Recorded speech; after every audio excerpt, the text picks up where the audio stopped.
అమరావతిలో బిల్గేట్స్ బృందం పర్యటిస్తుంది. గన్నవరం ఎయిర్పోర్ట్లో బిల్గేట్స్కు AP deputy CM Pawan Kalyan, మంత్రులు నారా లోకేష్, అచ్చెన్నాయుడు, అనిత ఘన స్వాగతం పలికారు. కాసేపట్లో ఏపీ సచివాలయానికి బిల్గేట్స్ చేరుకునున్నారు.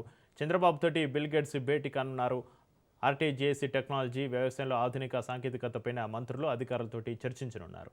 స్వర్ణాంధ్ర విజన్ పైన సీఎం చంద్రబాబు నాయుడు ప్రజెంటేషన్ ఇవ్వనున్నారు. సీఎం నివాసంలో విందు తర్వాత బిల్గేట్స్ ఢిల్లీకి వెళ్లనున్నారు.